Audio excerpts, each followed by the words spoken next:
I'm Peter Eeley, curator of The Plane of Heaven, an exhibition located in a vacant meatpacking warehouse under the end of a disused elevated rail line called the High Line. The show includes 14 artists whose works consider the ways in which we imagine inaccessible spaces, as well as those in transition.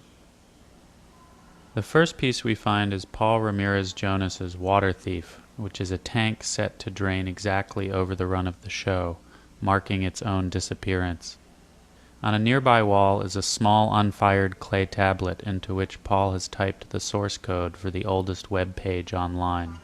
Across the way is Corey McCorkle's film of his pilgrimage to Cambodia to find a mystical cow named Priya. Though the tracks for the meat hooks still hang overhead, the building was last used as a poultry warehouse. Nearby, Shannon Ebner has placed stacks of 2 photographs, which visitors can take home.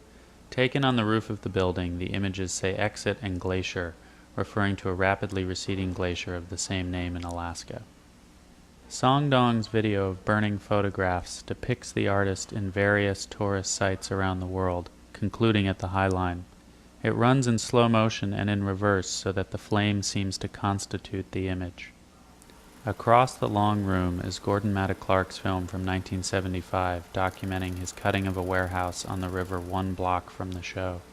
The city discovered what Matta Clark had done and locked the building up. This illegal sculpture was never seen by the public. When we reach the top floor, we encounter Adam Svianovich's large mural of the Union Pacific Railroad crossing the Continental Divide.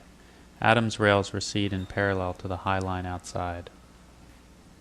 Saul LeWitt's new wall drawing includes the directions for its execution, and a drawing from 1970 on the facing wall consists of blue chalk lines snapped between the architectural points of the surface.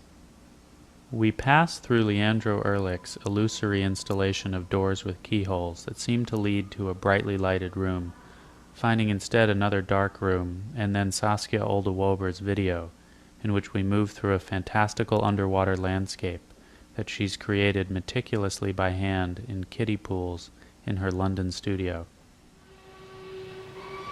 In a room facing the High Line, viewers can hear a field recording from the 1950s of a freight train making its way up a mountain at night, done by the photographer O. Winston Link, who is famous for his images of the last steam engines. Helen Mira has made a sound installation in a huge, unlighted refrigeration room that uses bass harmonica, mouth harp, and whistling to take advantage of the space's acoustics. Projected in an old smoke room, Adam Putnam's video of successively receding rooms creates a kind of light tunnel, giving viewers a way out of one of the building's darker recesses. William Forsythe, who directed the Ballet Frankfurt for 20 years, has choreographed a work for a single dancer in an enormous skylighted room. The dancer weaves among and interacts with a field of hanging plumb bobs in an improvisational meditation that is performed each day of the exhibition for 6 hours. During the last 20 minutes on the show's final day, Trisha Donnelly's sound work is played once, emanating from speakers in the heart of the building. The organ music winds its way through the structure, elegizing the condemned warehouse and the work itself, but before each fully disappears.